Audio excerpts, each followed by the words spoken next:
This is Metropole Television. You're watching Business AM. My name is Simba Elijah Charles Kiage. Now, we are at that part of the show where we're telling you exactly what is happening on our economy. Now, we're looking at the top issues, therefore, as pertains the COVID-19 pandemic and in relation, therefore, to how the government is fighting this pandemic within the economy. Question being, is that are we able to fight? And what we've done so far, is it enough? And can we do more? All right, now as we do know, you do know that if you're not in the 4 counties that were earmarked for containment or contagious in that order, you're not supposed to cross into them or get out. What does that mean, therefore? And we've already seen a lot of redirection of funds, therefore, to fight the COVID-19 pandemic. Question being, is it enough? Joining us this morning, therefore, is Abraham Mudhogo, who's working from home. Good morning, sir. Morning to you. How are you? We are doing fine. Anyway, it's good to see you just guys. Before we start this morning, I want to get your 2 cents on the latest announcement by the president that the capital city of Nairobi, which we do know is the center of our economy, is not going to be accessible from anybody coming from outside. What are we painting in terms of the way our economy is going to fare after these 3 weeks? You see, what the president has done is being prudent because remember, on Friday is Easter. Friday, Saturday, Sunday, Monday. That's the Easter weekend. So being the Kenyans we are going to travel out of Nairobi. Now, Nairobi is the hottest zone. So if people were to move out and take this thing elsewhere, then containing it would have become a nightmare. So I think he had to do, and you can see he has only restricted human movement. Essential services are still happening. Food will still be happening. So what is basically containing is the spread. So that now you contain it within certain pockets. That is Nairobi, Kilifi, Kwale, and Mombasa, and try and contain it there and see if you can bring it down. Because these counties have very minimal cases, if at all. But the moment you allow Nairobians to travel, they would have traveled to every county there is, and that would have been it. Let's get to the point now. We've seen how Kenya in itself is fighting this COVID-19 pandemic, and we have seen the measures that we've taken so far. Do you feel that the government is at a catch-22 position where you're saying they could do more in terms of cushioning the economy from the effects of this COVID-19 pandemic, but they are tied, they can do more? Yeah. You see, the thing is this. There are 2 issues. There's a pandemic, which we are dealing with, and then there's the economic effect of the pandemic. Now, it's at the moment the government is in a very catchy situation because trying to deal with both at the same time is very, very tricky, but it is the only way. So that's why you see, first of all, they're trying to contain, because by containing it, you're basically making sure that you end up spending less in managing that. Because if it crosses and becomes a full, all your resources will have to go there. Because the government is fully aware that after the pandemic is done, which it will be, then we'll be left with an economic crisis. And that will be, it will be a bigger horse to chew. Because as you can see, people have already lost jobs, people are on lower incomes, businesses are on their way down. So that will be the bigger thing to deal with. But you see, they have to be dealt with in the right order. First, we save life. We have to ensure that as few people die, if at all. Once we contain that, we have to get into immediately dealing with the economic issue. But remember, for you to intervene economically, there has to be money. So again, remember, and we've discussed this before, the government had been constrained even before the pandemic. You remember they were trying to have austerity measures. So they don't have such a big pot. So I think we also need to cut them some slack. That yes, there is this to be dealt with, but it can only be dealt with within a resource constraint which they are facing. So let's allow them to do what they're doing. Let's support them in what they're doing, because we are in this together. We either all sink or we all swim. Look at the way in which the government is approaching this, and I want to tell you the biggest announcement we've made so far pretty much went back to the banks. The CPK governor came and told us that he's looking for more money that's going to go back to the banks so they can be lent back to the economy. We are all talking about cash transactions that are going to be cheaper now. We're talking about mobile money wallets expanded. It feels like we're just looking at the financial perspective and we're approaching it from a monetary perspective. Now, let me bring you back to the data that we have there.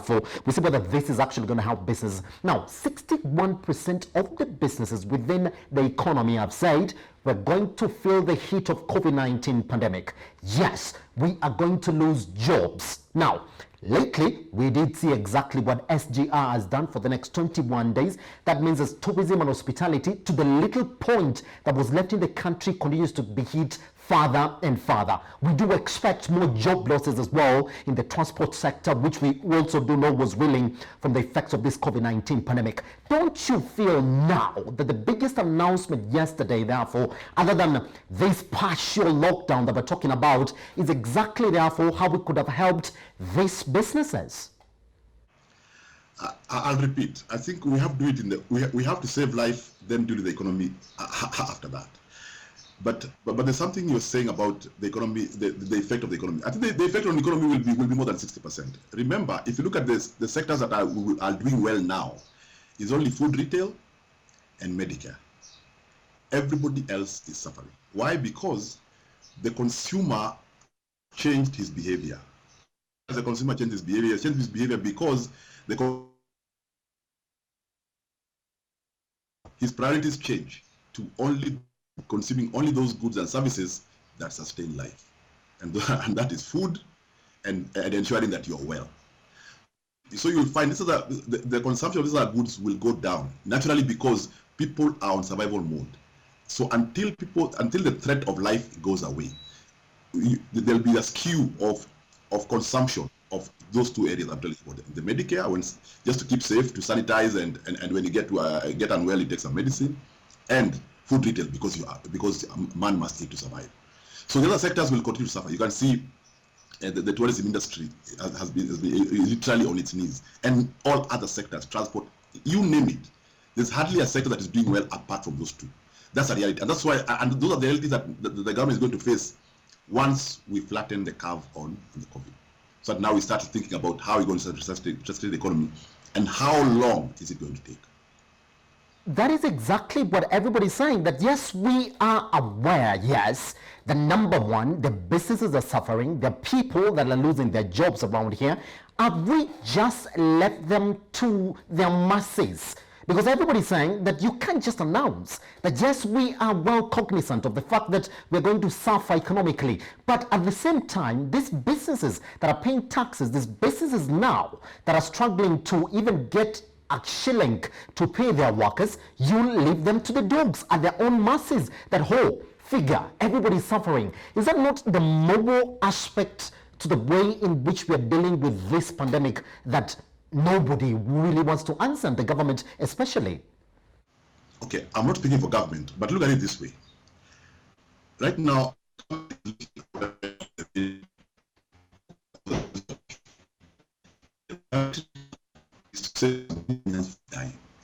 whatever it takes. And if you look at this game, is what we call a zero-sum game. For somebody to win, another one must lose. And that's just the way it is right now. So the government is saying in the short term, yes, we may lose jobs, we may lose business, but we may save lives. After we are done with saving lives, then we can go back to sustaining economy. Remember, if we save the economy and people die, we cannot go and resuscitate them for life. You see, death is irreversible. But economic crisis and recession are reversible. However, there's an in-between where we can also start dealing with economic issues now. But the issue is, do we have the resources to do it? That is a $1 million question. Because we can handle them both. But I'm not very sure that we have the port to handle these two issues at the same time. Yeah. All right, I want to take you back to the research that was done by Infotrack just as we started this week. I think you saw it very okay. Now, 75% of Kenyans think they are well afraid of the effects of the COVID-19 pandemic. 35% of Kenyans say, well, if you lock the economy, whichever way you think about it, our livelihoods are very much affected. 68% of us think, well, lock it down, solve this COVID-19 pandemic issue, and then let's talk about the economy later on. Now, Abraham, when you look at these numbers, where 75% of us are way scared of the effects, and 35% are saying, well, you lock the economy right now, whichever way you look at it, without actually giving us some set of economic stimulus, we are way done.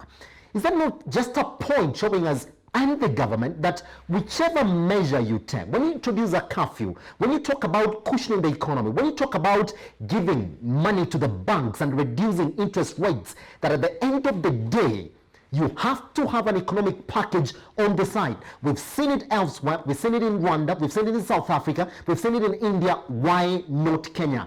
That is the question. Don't we just have that money that we can use as an economic stimulus to even a lesser degree? Yes, we do. And if you listen to the president yesterday, I think he did allot some money. I think the 2 billion that was the process of corruption, and he also mobilized some other funds. But look at it like when the CBK reduced the CRR by 1 percentage points, it feed about 35 billion to banks. There is no guarantee that that money will be lent. Remember, right now banks are looking at giving repayment holidays. So they're clearly not on a lending spree. They're trying to see how can we keep our book as clean as possible. So that 35B will not necessarily be lent. In fact, most likely it will end up being invested in treasury bonds. That is the reality. Because don't forget, banks are private institutions, and because COVID is a new risk that is not even fully understood. So it would be very imprudent for them to lend, unless they are lending to those two sectors I was telling you about, Medicare and food retail. Now, talking about stimulus packages, different governments are going to do it differently. But at the end of the day, and as I just said earlier, it will depend on how much is in your pocket, because you can only do so much. And as I told you, when I look at the way they're doing it, priority is saving lives. That's why you can lock down a city like Nairobi to save life. Because if you let Nairobians leave, then you'll have a bigger problem. So I think we all have our views of how this should be done. But at the end of the day, for me, it's an issue of a resource constraint. Because I think if we had unlimited resources, we'd be dealing with all these issues at the same time. To another area now that everybody is stressing about is exactly the way in which now we've restructured our development funds, some of it just to go back to fighting the COVID-19 pandemic. Lately, we do have that 5,000 nurses are going to be hired, that we also have to think about their wages and exactly what happens after the COVID-19 pandemic. We are also in that way where we have to also be thinking about our debt repayments. Now, the biggest announcement, even when you looked at the budget policy 2020-2021, is exactly how the CS, Treasury, kept on saying, we have no leeway to spend more, that we have to spend within the book. Now, Abraham, regardless of the donations that are coming in terms of, that we're getting in terms of funds, are we at the position where we can handle this COVID-19 pandemic without necessarily hurting our economy? You see, the crux of the matter is that the economy is suffering from low demand. And the low demand is driven by lower or absent incomes. So whichever way you want to go about it, there are various policies. It's putting money back in people's pockets. They have money, they'll be able to demand. When people start producing, the suppliers start, they want to hire more people to produce and more resources to produce, and the cycle continues. True. When you start shutting down businesses, the people who are producing are laid off. And when they are laid off, they come and increase this batch of people go into a recession. I'll give you a good example. During the Great Depression, an economist by the name Keynes advised the then Prime Minister of the UK, Winston Churchill, that the best way to do is to put money in people's pocket. And how did they do it? They would deploy people in the morning to dig holes, and in the evening they cover them and they pay them, and that brought them back. So ultimately, whatever policy we do, because you see we're talking about 35 billion released from central bank to the banks, but you see we are short of saying how that money ends in people's pockets, because until that chunk of money is in people's pockets at the retail domestic citizen level, of economy will not happen at the demand level. what will be happening? You'll be trying to sustain the economy from the supply side. Yes, you can produce, but who's buying? But if people demand, production will happen without even any other intervention. That is how we're going to get out of it. So whichever policy, whichever how we want to craft it, and there are ways of doing it, which is not for discussion now, is ultimately people having more money in their pockets, whichever you do it. Whether you want to give them cash, whether you want to give them jobs, whichever way you want to do it. If they have more money in their pocket, they're going to demand, and the economy will go back. All right, Abraham, thank you very much for speaking with us this morning. I'm so sad that we don't have enough time to continue this morning, but I want to ask you lastly, therefore, we only have 15 seconds to get through the next part of our discussion this morning. Now, what we do know, as of today, we have 3.2 million Kenyans who are listed in credit reference bureaus across the economy. Does the reprieve, not to blacklist them, if you had any outstanding credit that is debt that is due as of 1st April, make sense when in reality now lenders also do not want to lend? I think for me the reprieve, I think will only apply to people who are being freshly, will not benefit from reprieve. And I think it's just one of those ways of making sure that you don't get listed for an event that you have no control over. Thank you very much for speaking to us this morning. Welcome.